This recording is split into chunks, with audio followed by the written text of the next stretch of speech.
Clip দিয়ে নিয়ে আসতেছে রিয়াল লাগে ক্যান্টিন আর হন চিন্তা করে।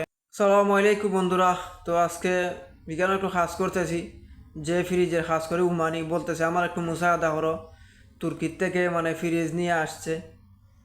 তারপরে বললাম তো ঠিক আছে চলো, এখানে মনে হয় বেশি কাজ না, তো সামান্য একটু মুসাহাদা করি, মানে একটু লাড়াচাড়া করি, যদি লামাইতে আর কি একটু দৌড়া লাগে। তো ফোর ক্লিপে মানে গাড়ির থেকে আনলোড করতেছে মালগুলা। তো দেখতে তখন আমি দেখাইতেছি তারা কিভাবে আনলোড করে ফোর ক্লিপ দিয়ে।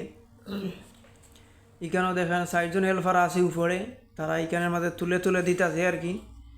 আর একজনে উপরে ফোর ক্লিপ দিয়ে নিয়ে আসতেছে আপনার ফোরম্যান কোম্পানি। তো এটা মনে করেন এই যে ক্যান্টিনার আসছে, মানে জিজ্ঞাসা করলাম যে ক্যান্টিনার যেন বাইরে সত্যি আসলো, এটা কি কোনো ট্যাক্স লাগেনি? বলতেছে যে 1000 রিয়াল ট্যাক্স লাগে একটা ক্যান্টিনার। আমি ওইসব বনাসা 1000 রিয়াল লাগে ক্যান্টিনার। হন চিন্তা করেন, যদি 100 রিয়ালে 30 ধরেন, হিসাব করেন যে 1000 রিয়ালে কত টাকায় বাংলা। তো এই পর্যন্ত 3টা ক্যান্টিনার আসছে ফ্রিজ নিয়ে, ছোটো বড়। তো এত টাকা ট্যাক্স লাগে, আমি এত মানে অবাক হয়ে গেলাম। আমি ওই বালা, তো ফ্রিজের কোম্পানি উমান নাই, এই জন্য মানে বাইরের থেকে নিয়ে আসে কোম্পানি।